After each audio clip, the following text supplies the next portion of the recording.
If more of you supported the show, I'd be less sick of podcasts. Blah, blah, blah.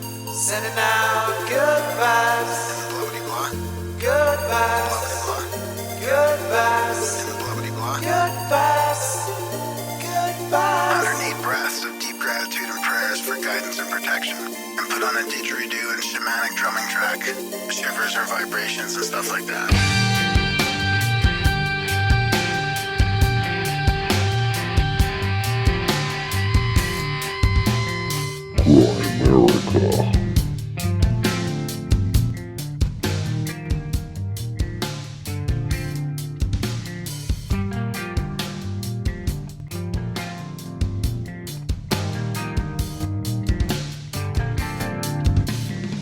Okay, guys, welcome back to the Great America Show.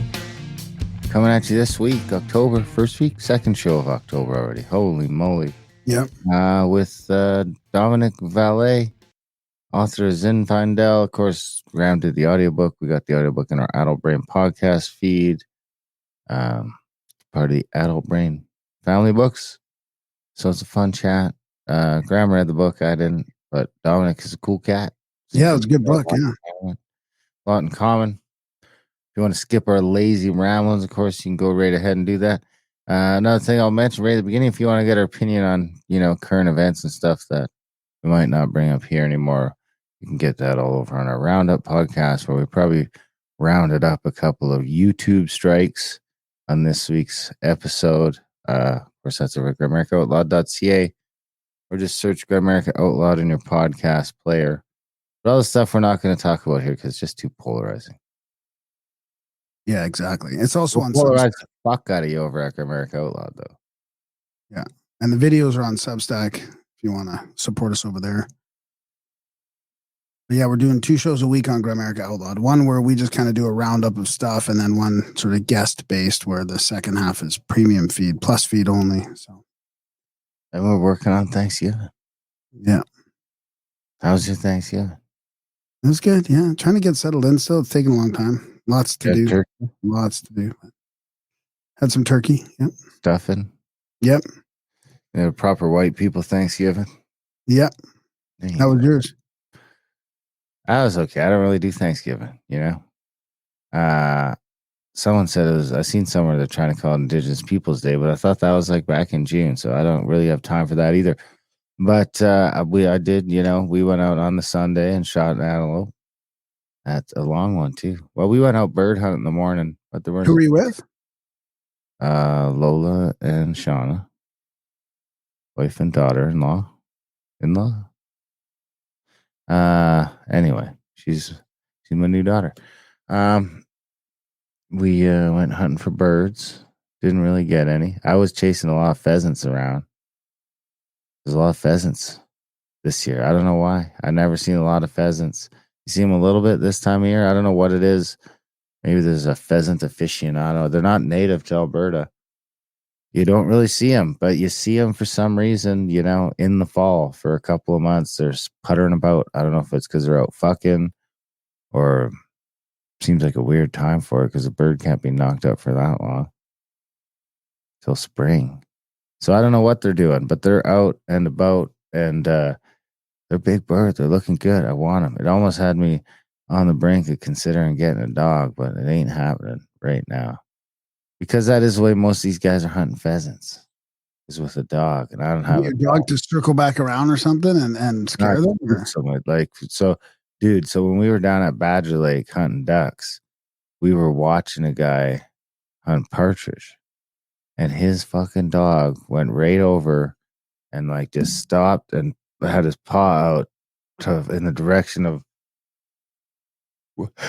Bless you.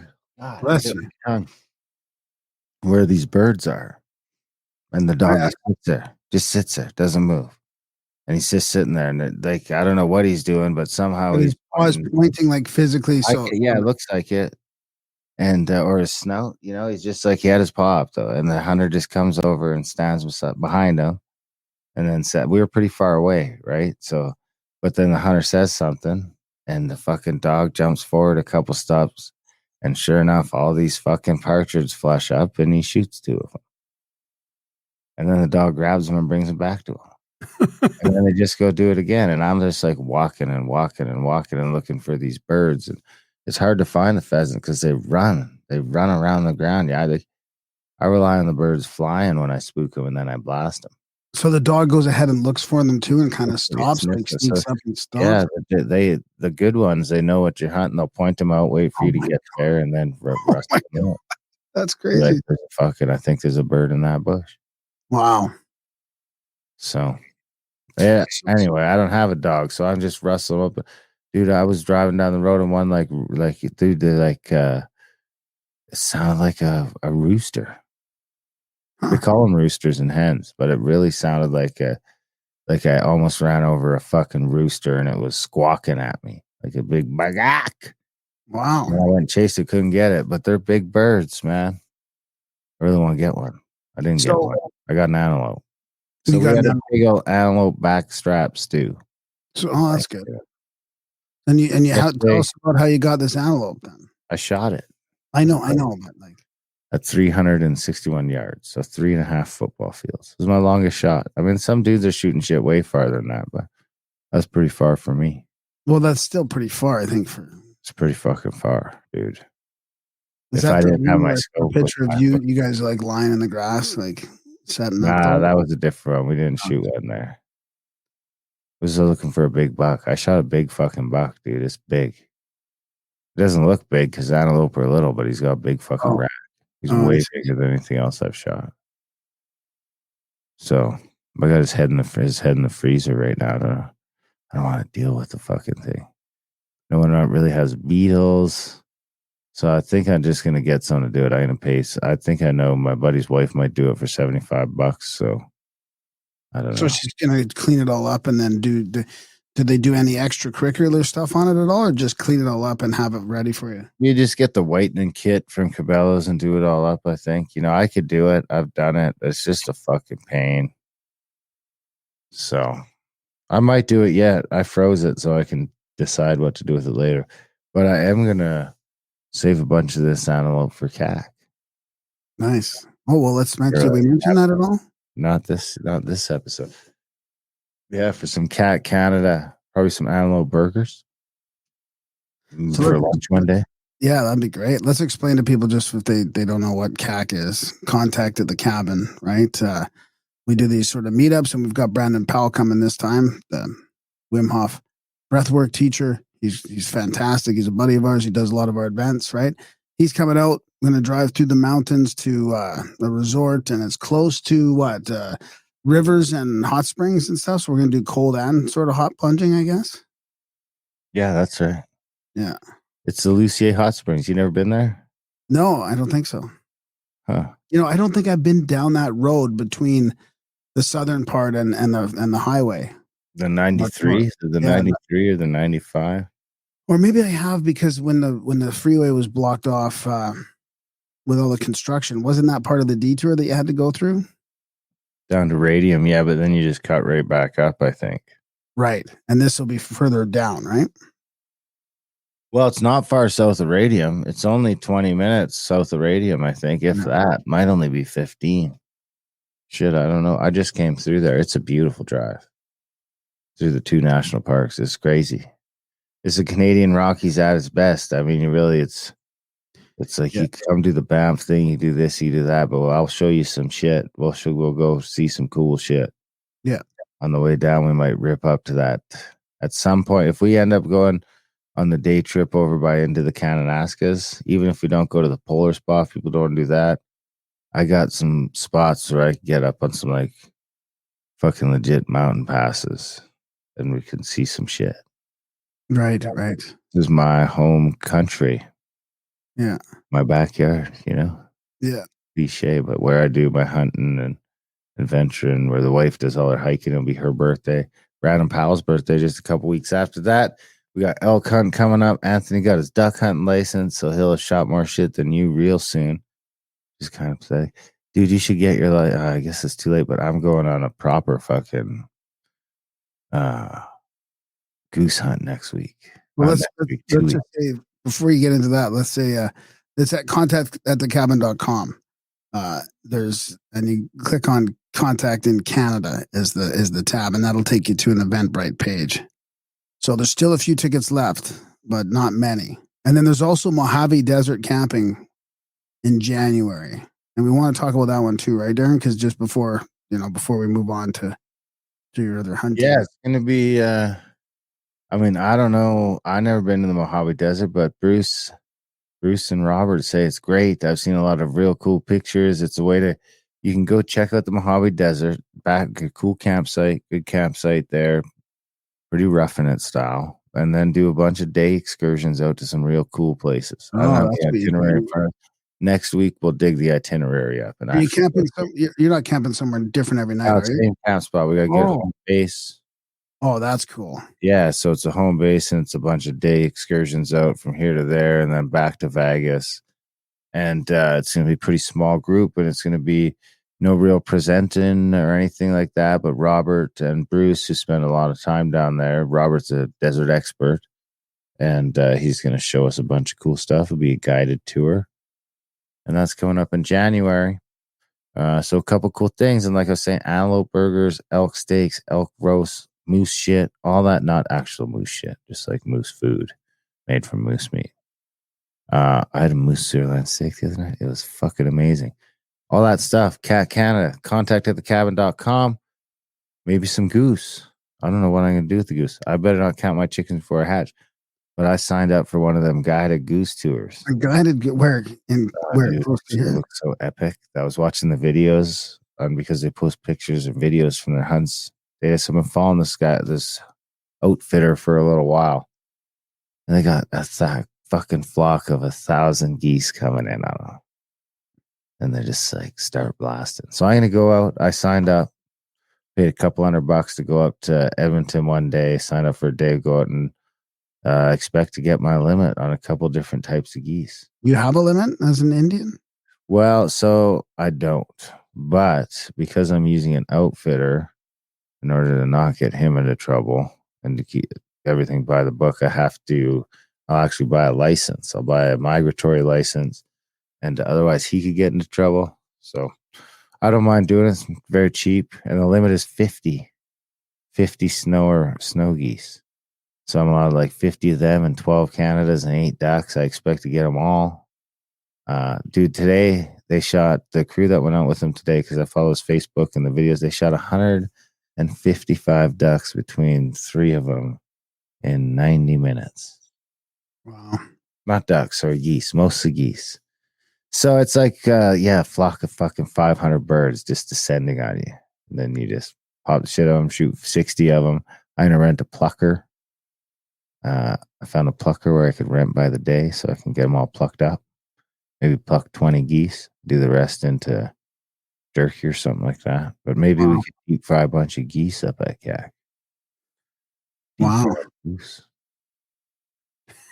I'm excited, dude. Those shooting birds or something else, and shooting fucking at hundreds of birds sounds fucking fantastic. I do duck hunting, this and that, but I haven't, like, the geese in the field are a different animal. Don't you injure some of them too, though, and not without killing them? Like, how do you make sure you don't just like make I them? don't know, man. I ain't thinking about that. No, they're good enough to fly away. Fucking good on them.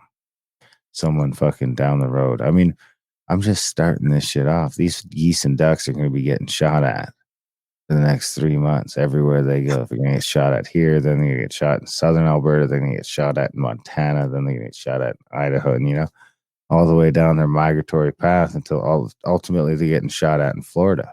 I've been hearing a ton of them go by here. Missouri. Yeah, a lot of them go by here.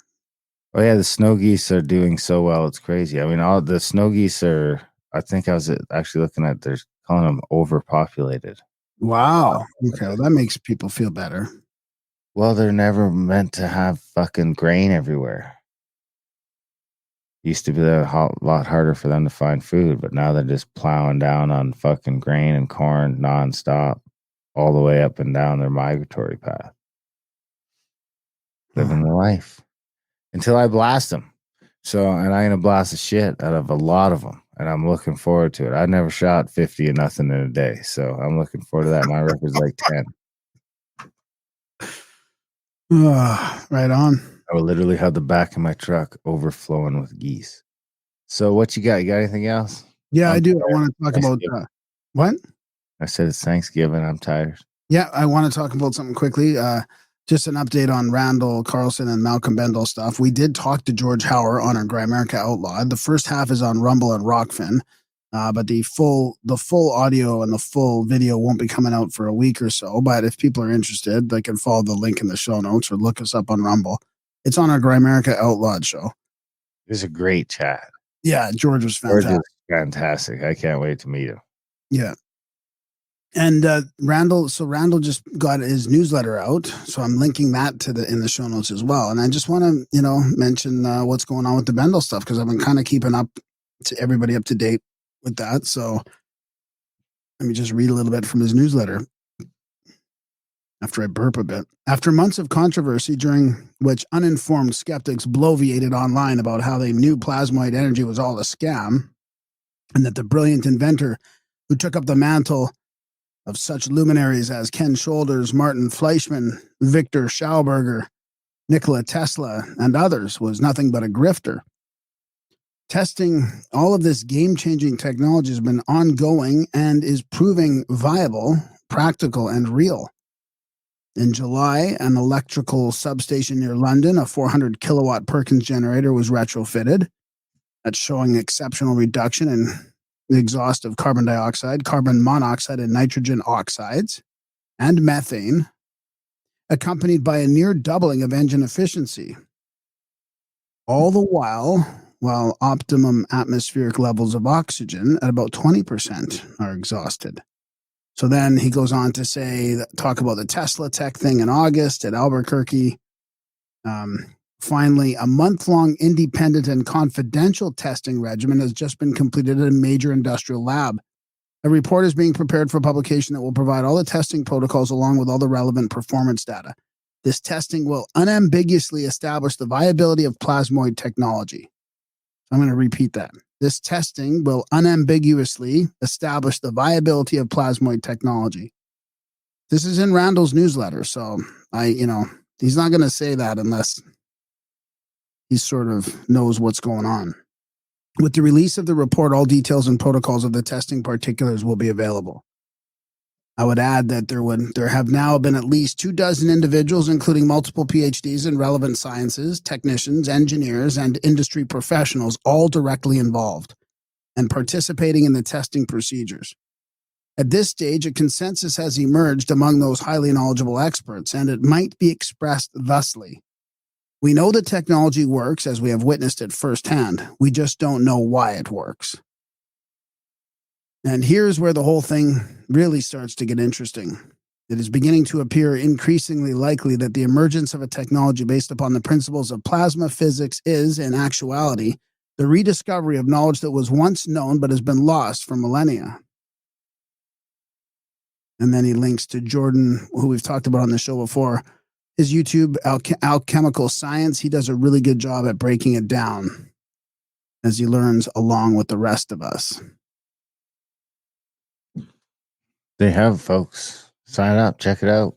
I mean, we'll get into it more next week with George, of course. He really breaks that shit down. It's Actually, very maybe the good. week after. What? Yeah, it might be the week after. We have to release what's his name because of the fight. Pat was on Outlawed. Yeah, so was George. Oh, this is Outlawed. Yeah. No, this isn't Outlawed. George is Outlawed too. Yeah. Oh shit. Yeah. Well, fuck. Too many podcasts. I get Outlawed. What else was I going to say? There was something else I was going to mention to you. Because you have your Outlawed background. You're fucking me up. I know. Sorry, I didn't change it from our last show. Can't remember. Oh, the audiobooks, the free ones. Do you want to mention the free ones for this month? I didn't change them yet. Yeah, what were they? It's going to be Zinfaendel, of course, this one. I'll change them by the time this comes out. I'll change them here now. So Zinfaendel, Wild Talents. So Wild Talents by Charles Fort and Zinfaendel, the guest for tonight's show. And the Flying Saucers Are Real. The Flying Saucer is Real. 1952 by, or 50, Kehoe. 1950. What? Kehoe, right? Yeah, Donald Kehoe. Yeah, that's a great fucking book. I mean, check those out. Those are free on our podcast feed, audiobook, Idle Brain audiobooks. Yeah, check that out. Of course, you can get there at adultbrain.ca or search Adult Brain audiobooks in your podcast player. You also got to support the show. If you're finding some value from a little podcast here, if you're still listening after all these years, if you're still out there, over to grimerica.ca/support. Sign up today. Sign up for a monthly or make a one-time donation. We're still, sort of wavering through this audiobook fiasco, and could use the support if you can, when you can. We're talking about Grimerica Outlawed, all the great interviews we've had over there lately. That's grimericaoutlawed.ca. That's all of them. That's everything we're up to. Support the show. grimerica.ca/support. Spam Graham. Sign up for trips. Contact at thecabin.com. Other than that, over to the bio for Mr. Dominic. Dominic Vallee. Yeah, I'm just going to read the last 3 paragraphs from his website here, dominicvallee.com. And also his podcast is at hopscotchchronicles.com. He just decided to start one up, so check it out there. And he ends kind of with, it's kind of an unsexy cliche, but I've come to see terrestrial incarnation as a type of game of pretend, a theater of sorts. Weak words to describe the most sacred of all cosmic tricks, I know. Knowing that, sleepwalking through life means being the butt of the joke. Hence, the belly laugh adepts often experience on their moments of enlightenment. Our notions of good and evil, our ambitions, identities, and cultures are the mere result of conditioning. Life thus can't be true, and truth is eternally elusive, and therefore is nothing but a dream. Some know truth but can't play the game. Others take part in it, but as obvious pawns. Bridges are needed, and that's where I come in. I've used the writing of my first book, Zinfaendel, The Mystic's Path of Self-Knowledge, to synthesize my thoughts and experiences, which I'm now devoted to sharing. At this point, I considered both playfulness and doubt as profoundly spiritual states. Through their embodiment, I thus aim to instill within my beloved human family both a passion and a curiosity for this big, weird game we call life. So there you have it. There you have it, guys. Enjoy the chat with the one and only Dominic Vallee.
Hey, Dominic, how's it going? Good to see you. Good to see you. Thank you for having me, guys. Oh yeah, this will be lots of fun. Yeah, I loved Yes. Loved your book. I narrated your book, so it's not quite fresh in my mind like it was a couple months ago, but yeah, looking forward to chatting about it. I really did enjoy it. It's let me just say what the title is. It's Zinfaendel, The Mystic's Path of Self-Knowledge, and yeah, it's a good book. Got it. Looking forward to you got the pronunciation perfectly. Well, I hope so. About 50 times. Yeah. So I'd love to hear about your synchronicities. We didn't really hear about. I listened to your Aeon Byte interview. Shout out to Miguel and them at Aeon Byte. It was great, but you guys kind of skipped over that part. And since Darren is still the one of the Canada's synchronicity rating. What are you called again, Darren? Rating master or something, or Authority. Oh, wow. He's a hard authority. I mean, like you almost have to donate to the show to get like synchronicity, but pressure's on. But I mean, you guys skipped over that, and I know it because I think it's the one you told me about personally when we talked, but I'd love to start off with that. Like, just give people a taste of like some of your path towards like, from kind of like the new age sort of stuff that you were in and into to writing your book and some of the synchronicities that happened along the way? Well, I wonder if it's kind of two different stories. I mean, especially the synchronicity stuff, because over the years, my relationship with the subject really evolved, and it's kind of a long thing. So I don't know if you prefer that I just go right into that, or No, if I tell people about my story a bit. You can take the long way if you want. Yeah. All right. Okay. So, well, I mean, where to start? I'm guessing you're referring to the one in the book, actually. Yeah, but there's also another one that you didn't. I think there's another one that you didn't talk about. Really? Yeah, but let's talk about the one in the book, I guess. Yeah. Well, yeah, because I mean, there's a chapter in the book which is about synchronicity, but not just what they are, or I don't really get into that. It's more like, what do you do with them? What do they mean? And it's my personal reflection and my grappling with what happens when under the hood, Well, the one the one I talked about in the book is kind of suggested more than very well defined. It's kind of brought in a more poetic way, because it was more important for me to get people to get the feeling of how crazy that was for me, rather than just trying to evaluate if it's yeah, that's a good one or not, Yeah. but it's pretty wild. So I've always had a lot of them, but that one was pretty crazy. So I was working at in a warehouse that was probably when I started listening to you guys, doing my really boring job. Like driving a forklift or something? No, even more boring than that. Because driving a forklift is kind of fun. No, it's just like packing orders for a web store. So just taping boxes and getting products and putting them, So after a while, it gets. Sorry.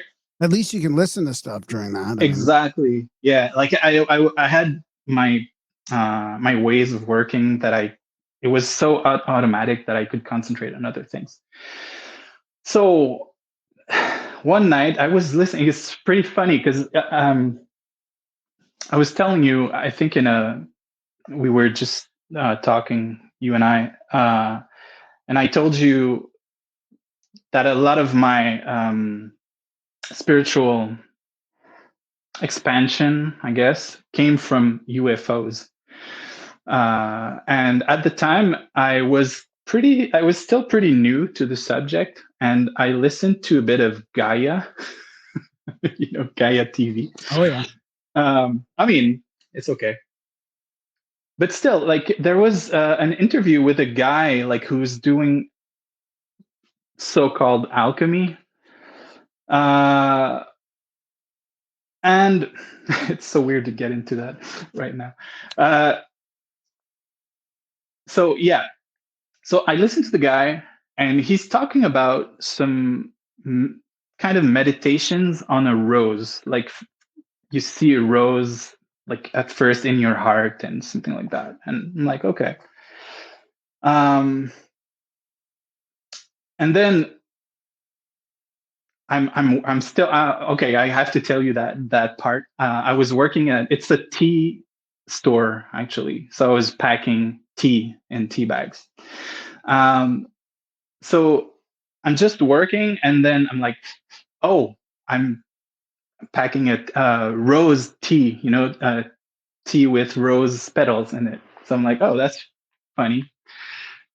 So the interview goes on, and he mentions roses again, another kind of meditation with roses around you and stuff like that. So I'm like, oh, okay. And right at that moment, I'm like, dude, I'm filling the second order was another bag of tea, rose tea, you know. So I finish that order and I start the next one, and I'm like, okay, for sure there's going to be rose tea in there. Well, not only there was rose tea in there again for the third consecutive order, but the name of the client's name was last name was Rose, and not even like in like in Quebec, because I'm in Montreal for people who don't know. La Rose is a common name, but it wasn't even La Rose. It was just Rose, like straight to it. So, but I was at it was at a time in my life when I had so many crazy synchronicities like that, and it was kind of driving me wild, because I did at the time. You always hear, oh, that's a message or that's a sign for something. And to me, like, it wasn't clear at all. Like, that synchronicity was so wild that I'm like, what am I supposed to understand from that? And or some people say, oh, it means you're expanding or something like that. On the right path. Blue. Yeah, on the right path. If it was the right path How many types of tea are we talking in this tea factory? How many types of tea you working with? About 200. Okay. Okay. So this is something. Okay. Yeah. Okay. You're calculating there. I'm slowly evaluating, what are the top 10 teas? Is Rose in the top 10? Or is it pretty No, well, to be honest, yeah. it's not top 10 though. But I mean, I've worked at that warehouse for about 3 years, and to get three in a row is, especially, I mean, three in a row with the guy's name, and then the meditations and stuff like that. So that was pretty crazy. It all happened in the span of about like 5 minutes. So that's another crazy thing, like it wasn't like over an hour. So um so I was alone at the warehouse. I was the first to do the night shifts there, so I was alone in the whole place, and I just dropped to my knees and I yelled, like, what do you want? Like, what is it you're trying to tell me? I don't understand. Should I become like, should I grow roses? Like, what am I supposed to do with that? So, but that was, at that time, it freaked me out, and I didn't. I got time to reflect on all these kind of things since then, and I took the time to write actually a book to kind of through all the my experiences, and try to figure out what's important in all of that. How does it affect me? Figure out like, what's the, I mean, ontologically, what are the implications of a synchronicity? But then it kind of blew up, and I thought maybe my next book could be on that subject, actually. Wow. Because yeah. yeah. Did you look up the meaning of rose afterwards, or did you trying to find any esoteric meaning of the rose that's already written down, or did anything about roses come up afterwards at all? Yeah. I mean, even my girlfriend at the time had 3 roses tattooed, or 2 roses tattooed on her, and there was a room. I had a very crazy experience once with a picture on the wall of a rose that she put there. Those old how do you call them? The magic eye ones? No? No, the old drawings, like botanical Okay, yeah. drawings. Yeah. So there was one. Anyways, so that's another story. But yeah, I mean, the rose has been there a lot. I did also a sacred geometry course many years ago. Well, I learned afterwards that it wasn't really with Randall Carlson, but kind of it was him. But anyways, and in there he was His buddy Cameron, was it the Cameron course over at Sacred Geometry International? exactly, yeah. I Yeah. didn't. I Good. I mean, it's still Randall's teachings at the end of the day. It is, I guess, yeah. I mean, I liked it. I'm not sure if I should say anything about that, but the course it was cool. I liked it, and he did talk about the rose and the lily. So yeah, I mean, for some, there isn't that much I can say about roses. It's just they're there, you know. Oh, actually, I should say that there's a poem by Rumi, the Sufi poet, that basically changed my life. Actually, not even the whole poem, just like two sentences, you know. And it's in the book actually, and it's about a rose. Can you read it or say it? I can just from memory try to. Put you on It the was. spot or anything. I'm sorry. Not to put you on the spot or anything. Well, fortunately, it's just like basically one sentence, so it's something like um, the voice that told the rose to bloom spoke to me right in my chest, right in my heart, you know. And to me, that was wow. We're getting right in the That's the okay. That's deepest good. stuff. Yeah, that's good. To me, that was really life changing because um, part of why I wrote the book was also to figure out for myself something that seems impossible, but try to find a moral ground for manifesting in the world. You know, I'm kind of a by nature, I'm kind of a non-dualist. So, and also I practiced Zen for some years. Um, and it's very easy for non-dualists to fall into the trap of nihilism. So because you know, like if you kind of step out of reality and you just see things in a completely relative way, and you step outside of time, you see that whatever seems good now in some years will mean bad things are going to happen, you know, and but also good things, and just how every action just ripples through time, good, bad, good, bad. So how do you act? How do you decide something if you spend too much time in that space where in the void, you know?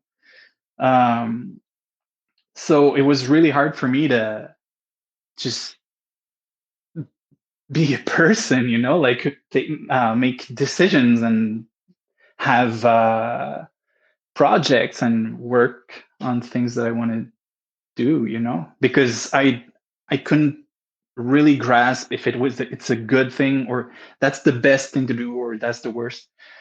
So So give us an yeah, example about manifesting, like moral concerns during manifesting, like because you don't want to be kind of materialistic or manifesting something, because there is kind of a view from the older spiritualists, I think, and the theosophists, even or the older occultists, that's kind of a black magic type thing, right? I mean, you're trying to manifest something that's it's you're trying to use those forces for yourself. exactly, yeah. And who am I to say that the impact I'm gonna have is gonna be the right one, and it seems a bit wild, but to me, like, it's something that stopped me in my tracks eventually all the time. Like, I would start working on a music project, or trying to create myself a new job, because I've almost always been a freelance, doing freelance web design or whatever, and then working at it, and after a short while I'm like, why am I doing this? Like, is it really what I want to do? And I know so many people struggle with that.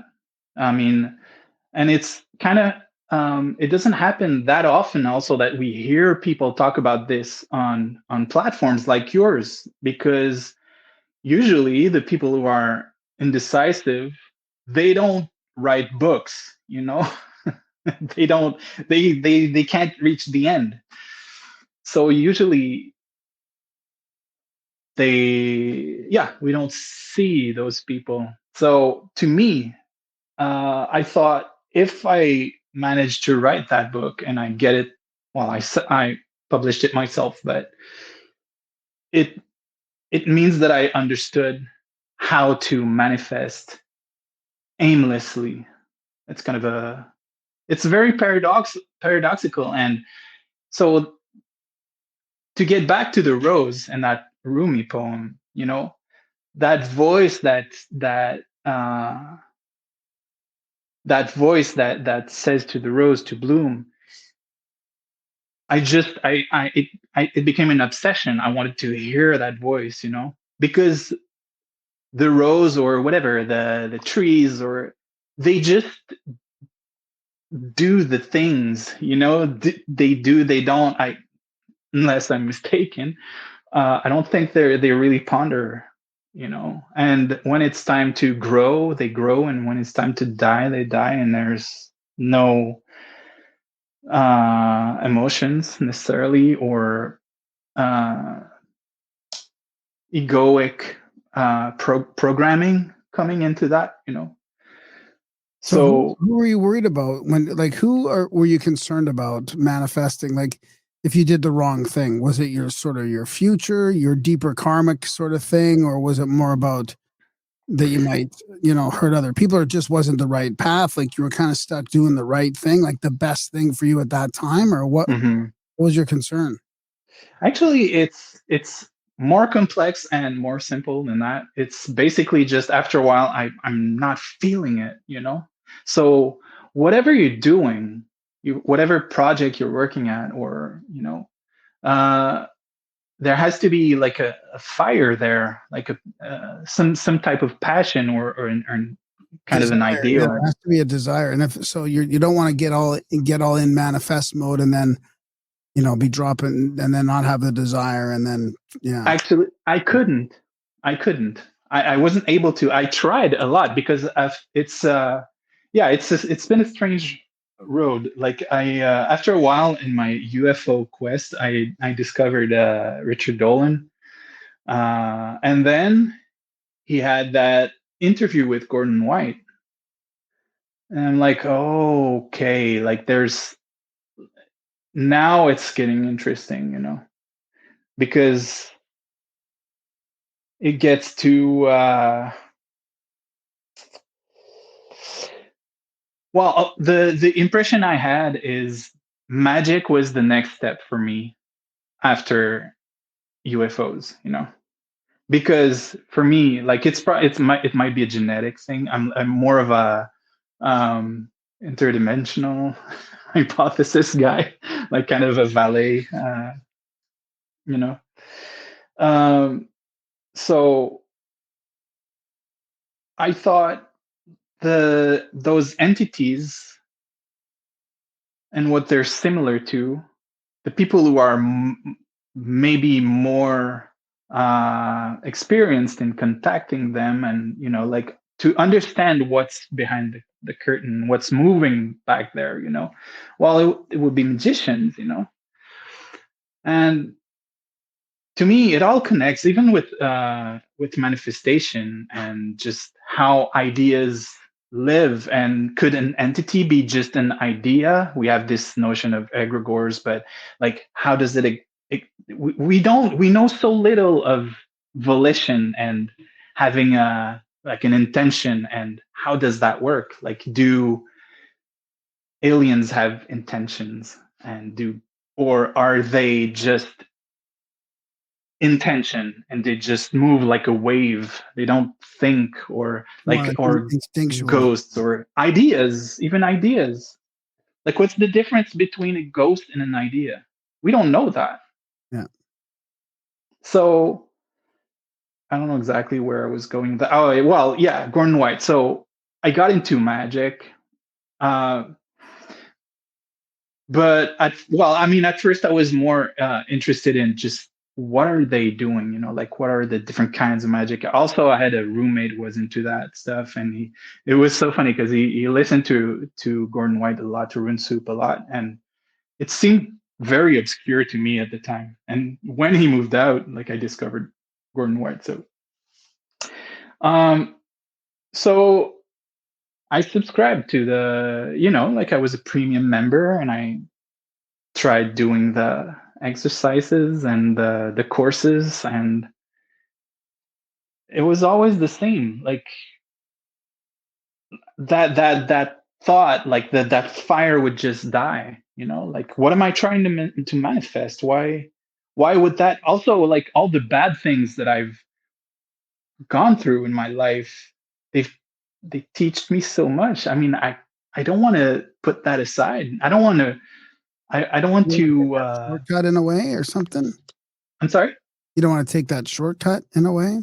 Yeah, and also, like, that that attitude of just trying to get away from the bad and go towards what you consider good. Like, eventually, it got very clear that in my mind that it's all programming and it's all automatic. And so, to me, I guess that short stint, is that a word? I think Yep. so. Yep. Okay. Yeah, in magic, it was really interesting because it taught me a lot about, intention, volition. How come for me, like, it doesn't work? Like, there was uh, wealth course or something like that, and I was doing it at the same time as he was doing, giving the courses. And yeah, like, it had this, like, this concept. Mitch Horowitz also talks about that a lot. Like, and I mean, new thought, and like, just focus on something, like, you see it like it's already happened. How come for me, like, it always fades away, like, pretty quickly? Like, I can't hold that. And for years, I thought, there's a problem with you. Like, there's a problem with um, motivation, and maybe self-worth, or maybe you think you're not worth getting those things, or becoming someone important, or making the money, or something like that. But I couldn't. I mean, what do you want me to do with that? Like, okay, well, I'm broken. So, to me, to write the book was also to explore another way of seeing all this, and yeah, basically, because I saw around me, like, I mean, trees don't know who Napoleon Hill is, and they still grow. Some of them are 1,000 years old, So that's my model, That's my model. So, and I mean, sorry if I'm rambling a little, but yeah, I basically just trained myself to not really listen to learn to listen to that voice, to the voice that speaks to the rose, but actually listen to the voices that I know that it's not that, you know. Right. Interesting. Yeah. I was going to ask you about your book seems to fit in with a little bit with some new thought principles, because I'm reading this book from Charles Hennell called the Master Key System. Okay. I don't know if you're aware of it, but it's really focusing on your thoughts and all these practices to focus your thoughts. I think it came before Think and Grow Rich a little bit. It's just Think and Grow Rich in my book, the bookshelf picture there behind me. And he's really focused on the inner world, your inner, the world within, right? The world within is so important because it creates your subconscious mind, and the world within creates that world without. And so much of that seems to me like also practicing self-knowledge. Like the path to self-knowledge seems like it would go through that, world within, or vice versa. I don't know which one would come first, but they're connected, so much of what helped me out in my early sort of like recovery program was mindfulness meditations, where I kind of disconnected from my thoughts. I'm like, I realized that awareness is not my thoughts, so thoughts play such an important role in all this stuff. Mm-hmm. I guess the other thing I wanted to ask you about, I kind of have an overarching new thought kind of question. New thought for this age we're in, but I also what I was thinking of was suffering. Like, I think what you were going to say or trying to say as well, when you went through all that Gordon White stuff, is like, there's kind of no shortcut to not suffering. I mean, there's always going to be some suffering, this is just human life, human living. Yeah.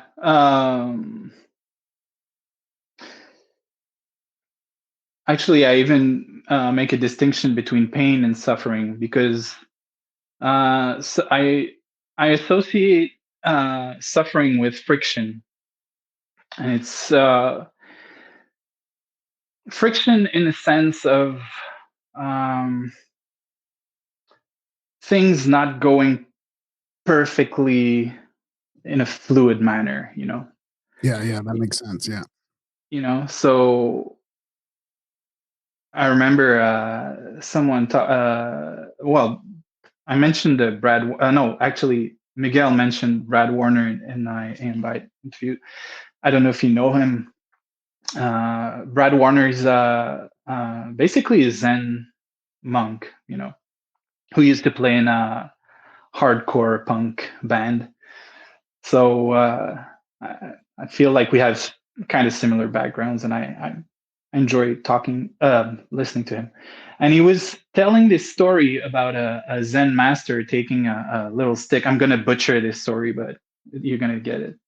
And he said basically that just by putting the stick on the ground, the stick suffers, and the earth suffers, the ground suffers. That was also pretty mind-blowing. Like, I could just blow it off and just say, well, that guy's crazy. But how could that be true? Because it's suffering becomes pain when that friction is associated with pain. Because for some people, the same friction you're going through is going to be pleasurable for them. So, or maybe not painful, maybe not pleasurable, but maybe just nothing. Oh, I mean, even well, sometimes pleasurable for real. I mean, just think about like S&M stuff. Like, some people enjoy the physical pain, but even the emotional pain, egoically, and some people, their ego is programmed to think that certain kinds of pain are desirable. Yeah. So it's not a pleasure as like you're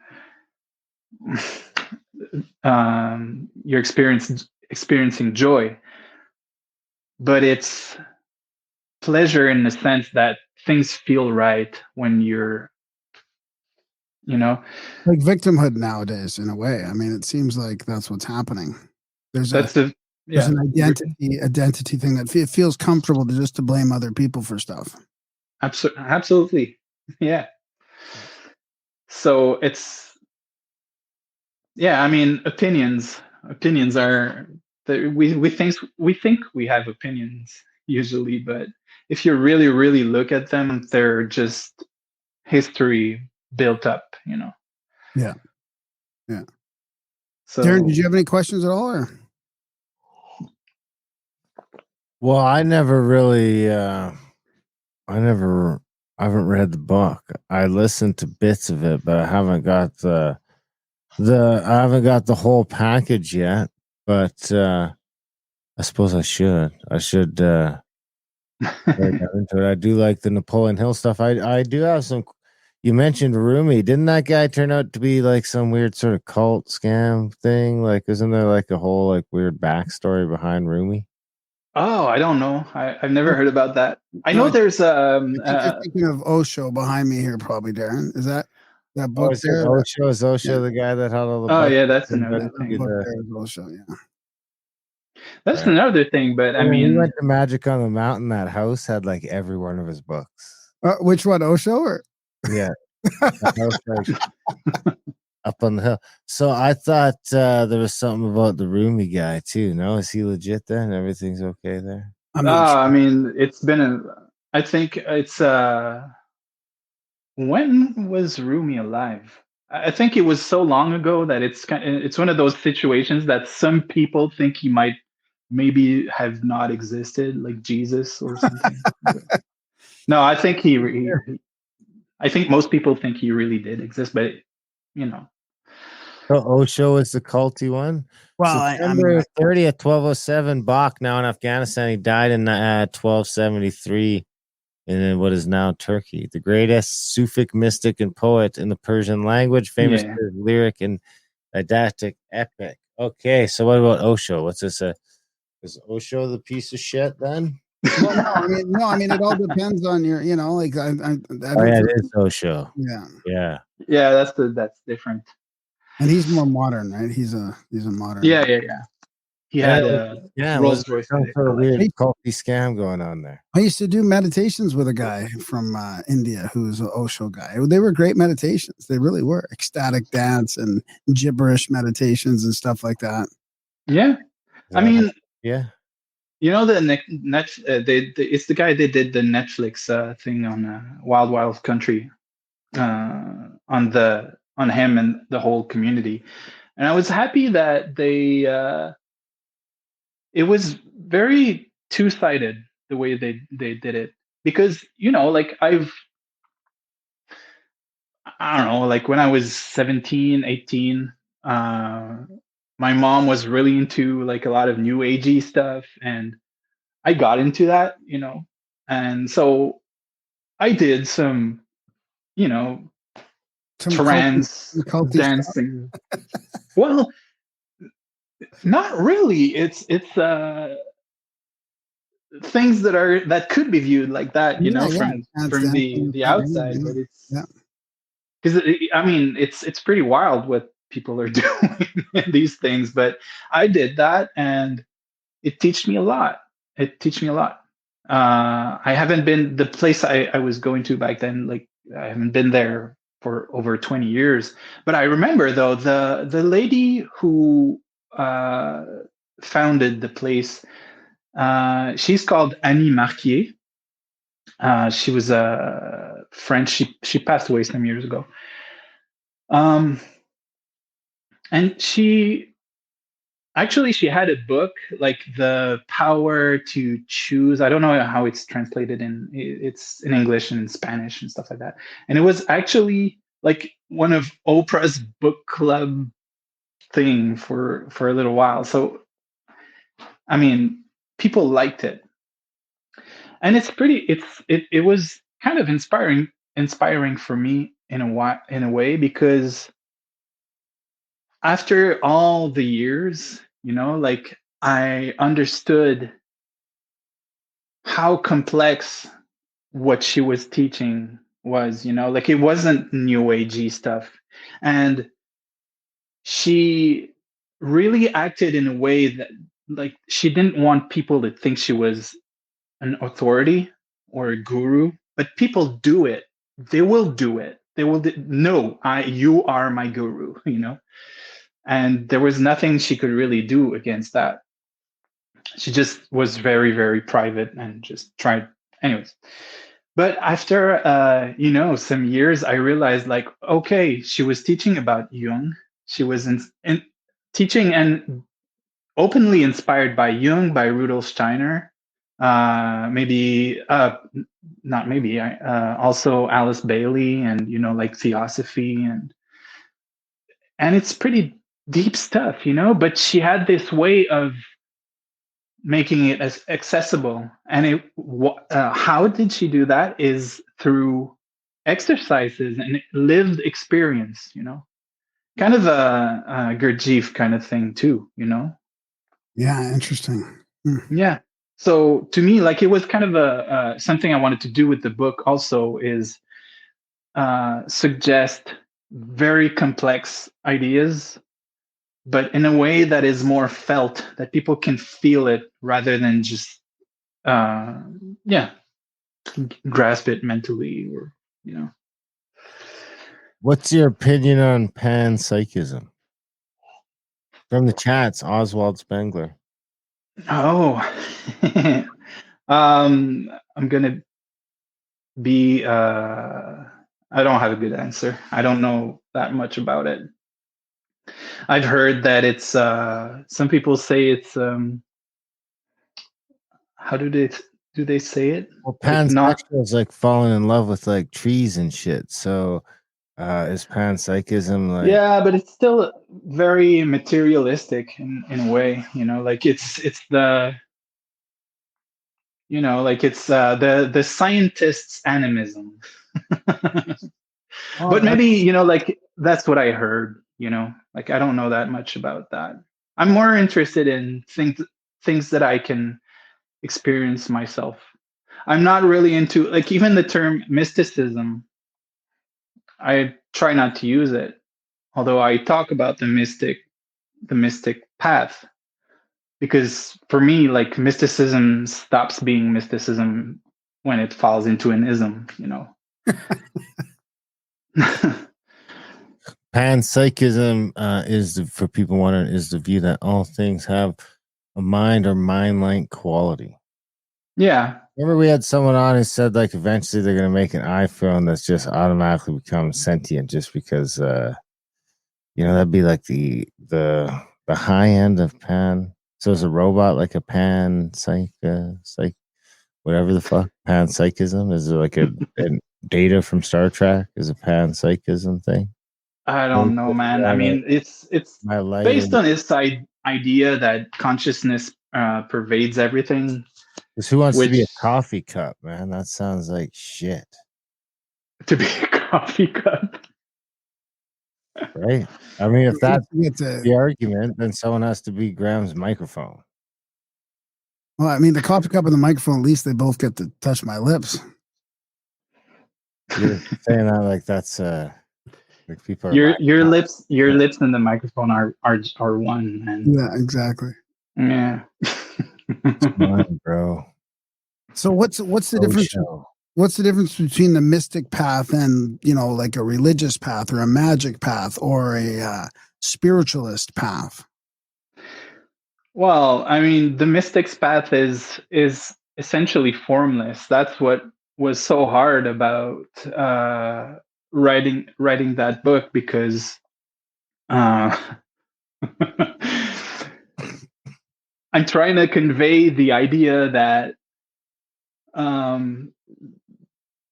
there's nothing essentially, in essence, that is true to base your own identity and your actions on, but then the ego is built of following like archetypes. So that's why like the Napoleon Hill stuff works very well for some people, and for some others it's not how they're built. It's not going to work, so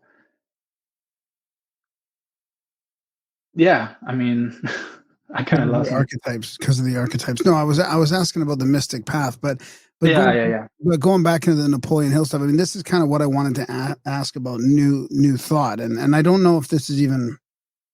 I hate to put caveats before my questions, but I haven't really figured out how to ask it. But what got me thinking about this new thought stuff is I feel like these guys lived in the early 20s, late 1800s, when it was quite a magical time. You know, it was before, it was during materialism's kind of takeover, but it was also at a time when I felt like the Western civilization felt like they could manifest whatever they want. Like, it wasn't really.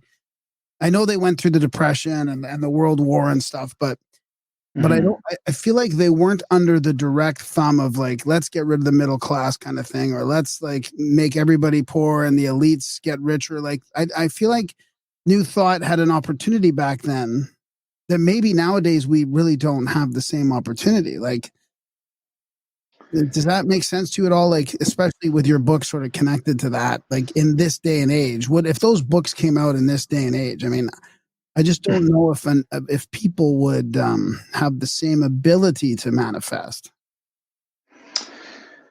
You know, today I mean, our subconscious thoughts are just filled with doom scrolling and all that. I mean, look at how, like, even people that want to do it or intend to do it properly or intend to disassociate with the black pilling. It's still hard because we're still having oh to yeah. navigate that sort of subconscious uh, brainwashing, really.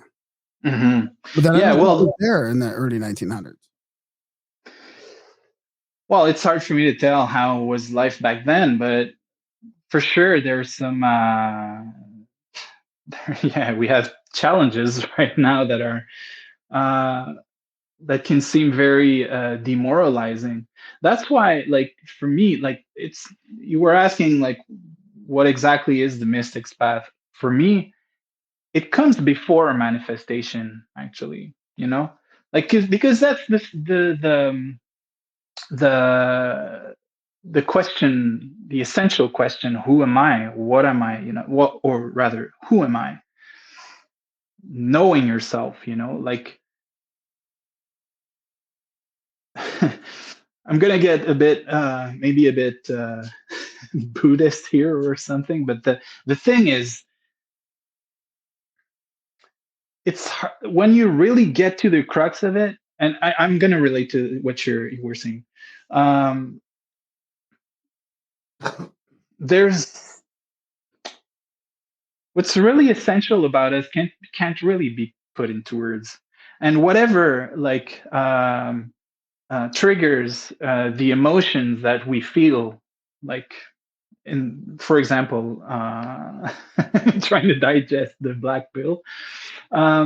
They're also, some people are not going to like this, but it's your ego, um, and not ego in the sense of the bad part of you.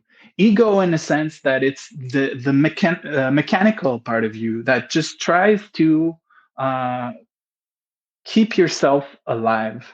You know, it's basically that, and it gets really complex, but it's, in fact, it's really simple.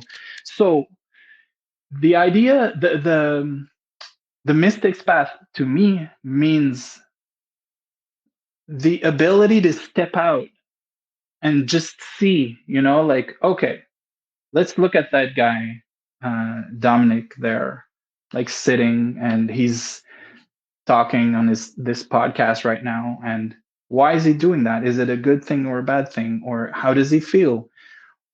How did he get there? Like, this ability to look at yourself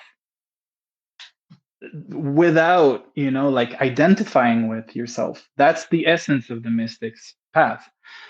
And then comes, like, all the crazy shit that's happening, and how you deal with it and how you interpret it. And you're still, to me, like, you're still going to have opinions, and you're still going to have fears, The but judgments.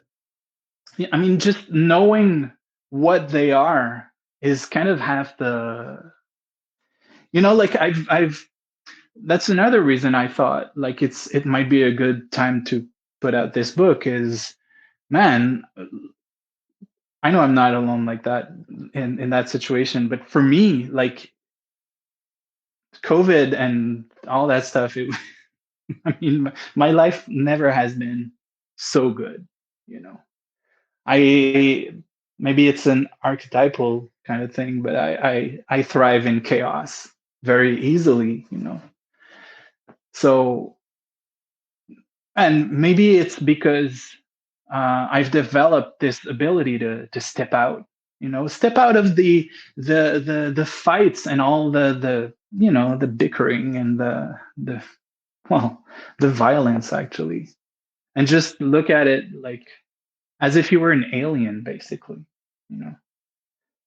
Yeah, I That's think that's kind of what I was getting at earlier is when I was talking about before or after. I think that's what I was thinking about when I was reading that Master Key book and thinking about your book is that yeah, once you can kind of get that self-knowledge, that helps you clear out all the crap in a way and get rid of all that subconscious kind of noise and then mhm. figure out really what you want.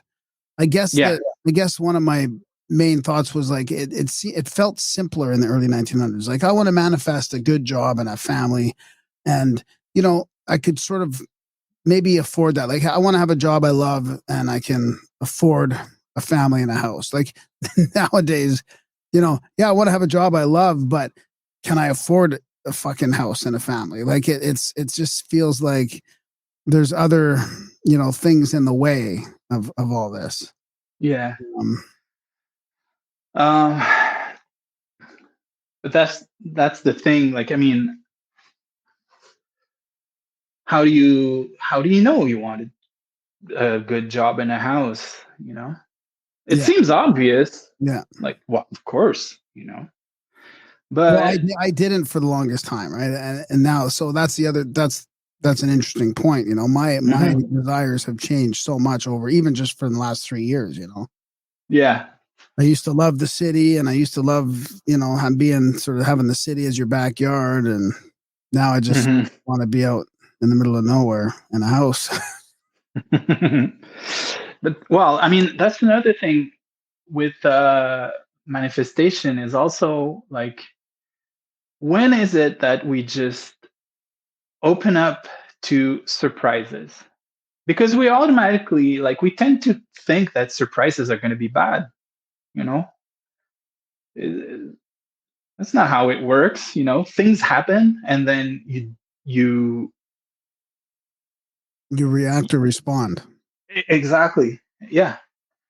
And you know, like, I mean, I told that story. Yeah, I should talk about that. I don't know if it's in the book, the story about the um, the Chinese farmer, say Wang. I'm not pronouncing it. Okay. Um, so about I don't know if you remember that. It's a classic story. Like, I've even seen it in TV shows and stuff like that. Like the Yeah, that's the point. That's the point of all this almost. And that's the point of the knowing of the master key. I think it's going to point to that is doing all these exercises to enable you to look at a situation like that and not really judge it as immediately negative. There's opportunity. Napoleon talks about that too in Outwitting the Devil and Think and Grow Rich is like it's all about failure and opportunities from failure and sort of how you kind of pick yourself up as opposed to how you fall down. Mhm. So that you want to can you tell the story without or do you want me to find it and read it or Oh, I can tell it. You'll get the gist of it. It's so there's this old farmer, and I think he's got a horse, like a really nice horse. And then one day the horse leaves. So everybody, like his neighbors, they say, "Oh, how bad it is! Like how unlucky you are." And he says, "I don't know if it's a good or a bad thing, you know." So then the next day, the horse comes back, but he's got another horse with him, like a very strong stallion, you know. So everybody's like, wow, how cool, like you got this beautiful stallion. And he's like, I don't know if it's a good or a bad thing. A week after that, his son, who was his only son, who helped him on the farm, decides to ride the stallion. And the stallion is wild, so he's got trouble, like keeping it calm, and he falls from the horse and breaks his leg. Again, people say, wow, that's how are you going to do your farming, like with your son like that? That's such a bad thing. And again,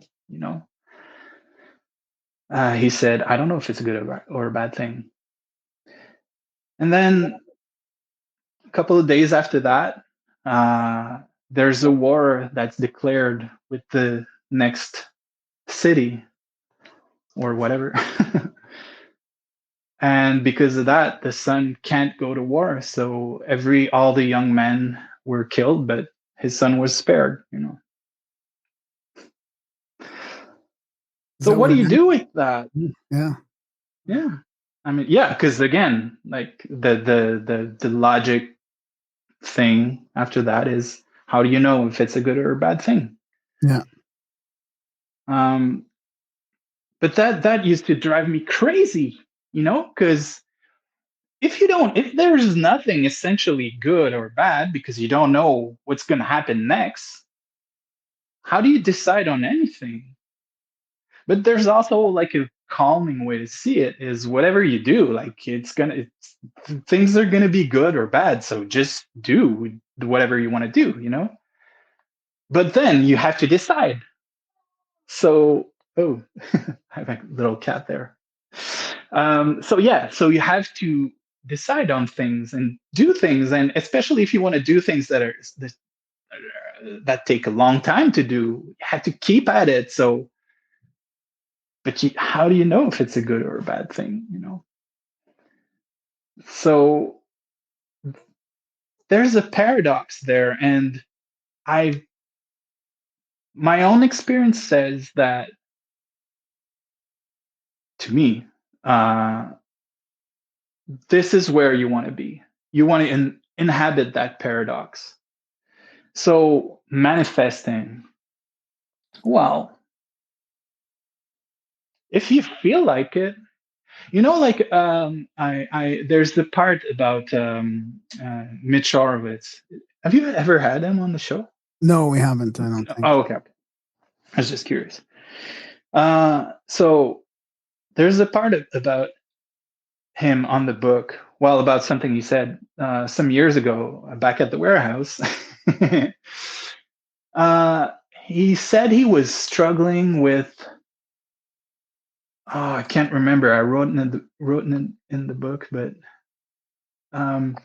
there was 2 points of view, like Neville Goddard that said, "My will be done," and then someone else, which I can't remember the name, and I wrote to him to ask him because I couldn't remember, who said, "Thy will be done." Like basically just surrender to the will of God and just do whatever God wants you to do. But the other one said, "My will be done." So my will is sacred, basically. So I should just follow my will.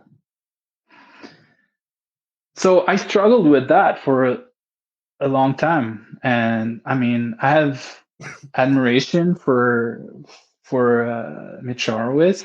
I thought, and also like he's got the, as they say, the proof is in the pudding, and he's very prolific, very successful, very eloquent, very impressive to me. He's a very impressive person, So I thought he's probably got something right that I don't understand. I just can't grasp it. And so I struggled with the same question. He said that he also did that, and he ended up on the "my will be done" part of the thing, But to me, like I I really tried, but I couldn't really equate that internally. I don't know if I'm clear. Yeah. I couldn't make sense in my lived experience because of that thing that I was talking about earlier, about always losing that drive. And then there was that Rumi thing, the voice, which is basically the voice of God, or usually I say nature with a big N, you know, but it's okay. I'm not afraid of the word God. So I realized and I discovered for myself that there's no separation between that thy and my, like when I'm really, really seeing myself clearly, deeply, and I see through all the egoic things, the little voices that argue, uh, basically whatever feels the best to me to do and whatever I feel energy to do, it's just natural. I don't have to think about it. I don't have to manifest things. I don't have to do exercises to manifest the things I want to do.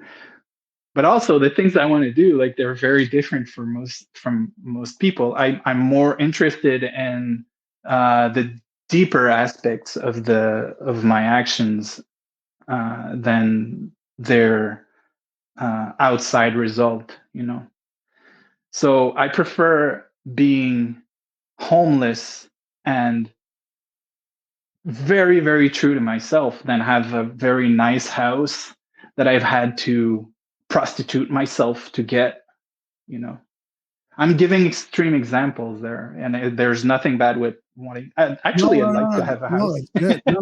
No, but I appreciate that. I appreciate that more. That's good. Mhm. And I feel like the people get connected to the source, whatever you want to call it, God, the source, these downloads, the infinite, the Napoleon calls it what, the inner self or the outer self or some sort of higher self. I mean, maybe that's that combination there of my and thy. If you're, as long as your ego's kind of out of the way a little bit, maybe that's, it is the same. Well, that's where it feels right to me, like writing the book, like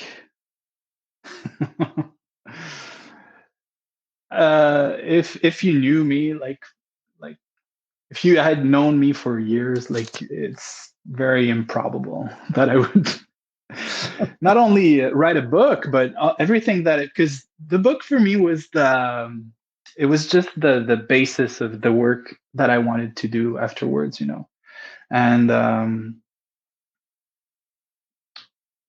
so and I keep at it, like I'm in a situation right now, not maybe not for long, I don't know, where I can devote myself full time to what I'm doing. But so I'm really working hard to get things going because I'd prefer not to go back to the warehouse and tape boxes. But like if I get there, I'll get there. But so the amount of energy that I have right now, it's unprecedented. Like it makes no sense that I would have this energy. So, and for me, like the manifestation, the magic, the new thought, the abundance and wealth, it didn't work. It didn't work. And there's so many people like of course it's the doers that have a voice and they say like, oh, you if you want to manifest, you do this and you do that because it comes naturally to them, like, and I'm not saying, by the way, like, just to make it clear, I'm not saying Mitch Horowitz is wrong to have settled on my will be done. I'm saying from the um, from my archetypal structure, my personality, my ego, my vehicle. I'm I'm not built like that. That's not how I get my fuel. I get my fuel from the um The deeper meaning. yeah, but I mean it's the part that can't be put into words. Yeah. You just know it. Yeah. Darren, do you have any questions? Well, I do have one question. Where can people get the book? Where can people get Zinfaendel? Obviously, the audiobook's going to be, I guess, on the Adult Brain audiobook podcast for a little bit. Is that what Yeah, we're let's do that. We'll put it'll be free it'll be on the Adult Brain audiobook podcast on the free podcast feed. And then by the time this comes out in audio, I mean it's not going to be long. It's going to be out in a few days. So it's going to come out on Audible probably, and also everywhere else audiobooks are sold, but we just don't know exactly when. So Yeah, it's and gonna be. apologize for all that problem with audio. I mean, we just had, what's funny is we just worked on on your book and got it out there, and then Audible. Yeah, And then we got shut down. I was like, you're sort of like one of the first real kind of like customers in a way, or like we had, like a special deal there on that, and then it all fell apart. So interesting timing. I mean, yeah. I'm not going to say whether it's good or bad because like we already went through this. We already went through this whole thing. Darren and I are like, let's just make this work and we'll figure it out. And I have a sense it's going to be better than it was before the way we're going. But because now we've got the audiobook podcast there and people can find all like hundreds of books on there and download them. Yeah. Yeah, I mean, it should be on Amazon, on Audible eventually. But it's cool that people go to you guys to get it. But it's also like, so it's also available, of course, in digital and Where's paper. Well, it's on Amazon. But if people want a digital copy, though, they can write to me directly. So that's even better, but it sounds also on Kindle. And also I should say that it's also in French. I always forget to say it because I wrote it in French initially, and then I translated it. So just if people want to get it, of course they can just go to Amazon and search for it. But maybe the easiest way is just go to my website, dominicvallee.com/book, or just go in the menu, you see book, and everything's there. So right now the audiobook there's no link for the audiobook on the website, but as soon as there's one, we'll add it. Yeah, exactly. Mm-hmm. And they can go to Adult Brain Audiobooks probably tomorrow or the day after. It'll be out there on the podcast. And what about your new podcast too? We should talk about that before you forget, because I don't think you've been able to publicly announce that yet, have you? I have not. I mean, it's I have a podcast called Hopscotch Chronicles. You can see the website at hopscotchchronicles.com. For now, there's only 2 episodes, and they're just basically essays that I wrote, and then I thought, well, like I'm just going to read them and turn them into audio. But I realized that, this kind of conversation, this type of conversations we're having right now, it's never enough for me. So I'm like, okay, I'm gonna try to talk to some people too. So so what's your plan with the podcast? And you're going to do your own like solo stuff and have interviews too? Yeah, once in a while, just maybe a solo show. Maybe just reading some essays that I wrote. But yeah, so I want to get to talk with, of course, people in, like spirituality and philosophy and stuff like that, but also like musicians, artists, and talk about these kind of things. Sometimes it's hard harder for artists to talk about those really deep subjects because it's very instinctive for them. Instinctual, is that a word? Yeah, instinctual. Yeah, yeah, Yeah. So just putting it into words is kind of hard for them, but and yeah, I mean, there's a list of people I really want to talk to. yeah. That's good. Yeah, Um, good. yeah, Right on. for Well, sure. Like I'm gonna try to talk with. Maybe I shouldn't say it. I haven't asked. yeah, yeah. What, Gordon White? Well, oh, that would be Or cool. That would Mitch? be cool for Or sure. Mitch? Who Mitch, yeah. yeah, for sure, Miguel. But Yeah. also like some musicians. I'd really like to talk with Ian Mackay from Minor Threat, Fugazi. That Yeah. guy, like he's a deeply spiritual guy. Yeah. From my definition of spirituality, I don't think he says that. He Yeah. thinks that, but I don't know. But Because were you a punk rock, heavy metal kind of guy or musician? yeah, basically. And that's where it's funny because I saw you titled the video punk mysticism, Oh yeah. and we haven't talked about that. Well, But we'll it's do it again sometime. But yeah, I know you've got a punk aspect of it in your book. So yeah. yeah. I mean, to me, that's essentially that. Like the DIY spirit within spirituality is super important. Whether even if you're gonna become a monk or whatever, just start with yourself and just start with what you can do by yourself, and then build on that. And maybe it's gonna take you somewhere in some very old tradition or something, but maybe not. But the important thing is it's going to be true, and that's the essence of punk also, I think. It's Yeah. that rawness, that it's it just has to feel real. Yeah. I like it. That's your DIY spirituality plan. Yeah. I like Yeah, maybe that's the second book, I don't know. Yeah. Thanks for coming on, buddy. This is good. It was really cool. Thank you for having me, guys. Yeah. We'll be in touch. Thank you, Yeah. sir. Come back again. Thanks for letting us do your book, and thanks for coming on the show. This has been great, Dominic. Absolutely. Thanks, guys. Good luck over in Quebec. We'll just be smiling at you from Alberta. I mean, Graham's in Saskatchewan now, so I don't know what to say about that, but It's not that bad here it's probably, yet. yet. All right, Dominic. Yeah. Good luck. Have a great night. Yeah, you too. Thanks. And that was our chat with Dominic, no relation to Jacques Vallee.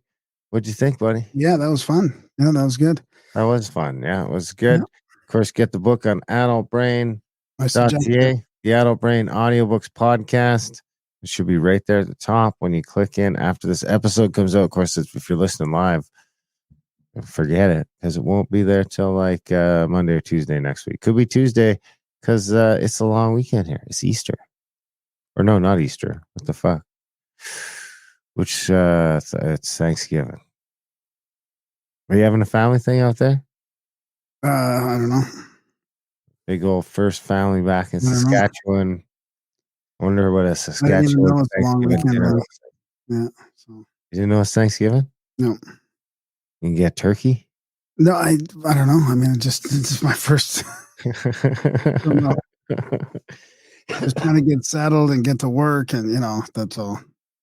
Maybe you can get a couple pre-cooked like chickens. Yeah.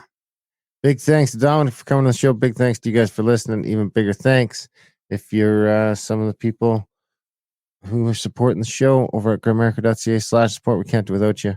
Sign up today for a monthly or one-time donation at grimerica.ca/support. $1 a month, $2 a month. You decide. And you can also check out our other podcast, Grimerica Outlawed, and the audiobook one. Like we're talking about, Adult Brain Audiobooks, the podcast. Contact at the cabin for the trips. We've got that great Canadian adventure coming up very quickly. There are a few spots left. Sign up today. Contact at thecabin.com. Spamgrammacamerica.com. Other than that, we love you guys. Thanks for listening. And we will see you next week. 2, 2, 3, 3, 2. You're fussing, you're fighting when you come around. Won't be enough.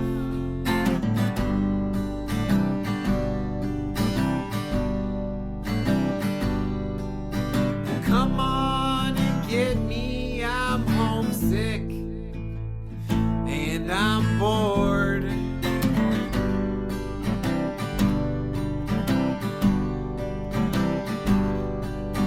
Just one kiss will roll me over.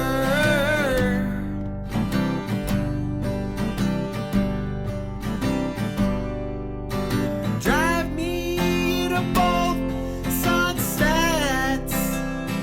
Just one more.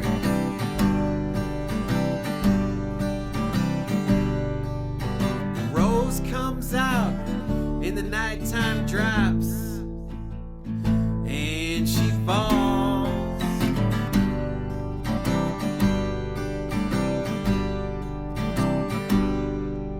And the creeps and the crawls of the night on a wrong turn down the road.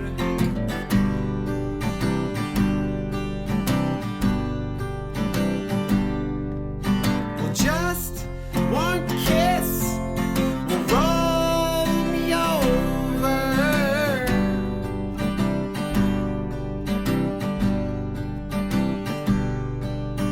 Drive me to both sunsets.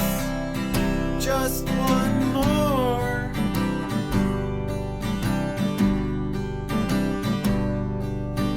Why do you hide in your eyes, in your dreams, in the night?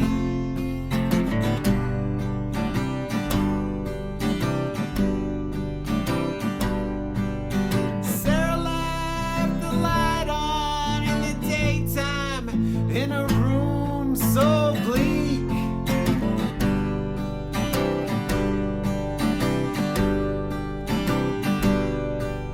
Well, just one kiss will roll me over.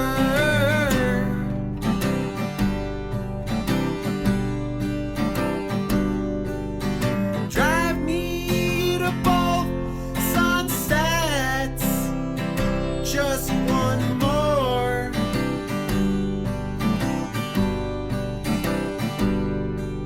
Well, just one kiss will roll me over.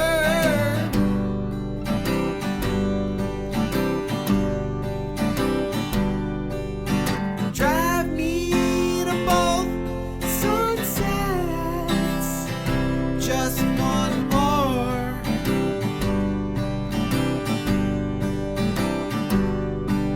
Well, just one kiss will roll me over.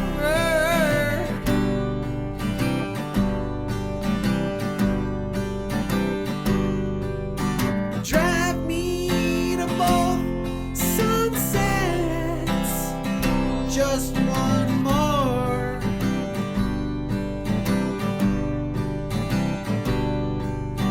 Just one kiss will roll me over.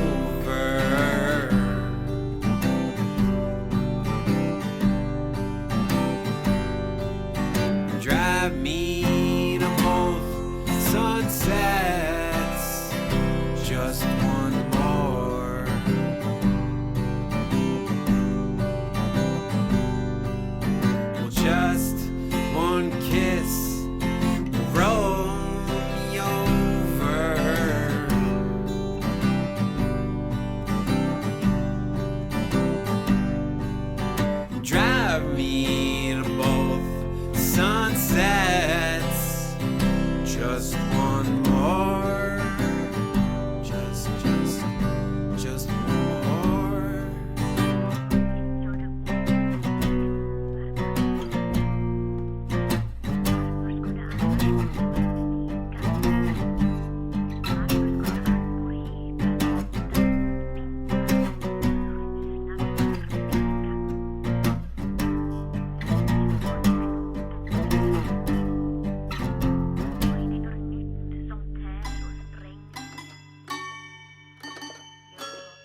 Turn the light on in the daytime in a room so bleak.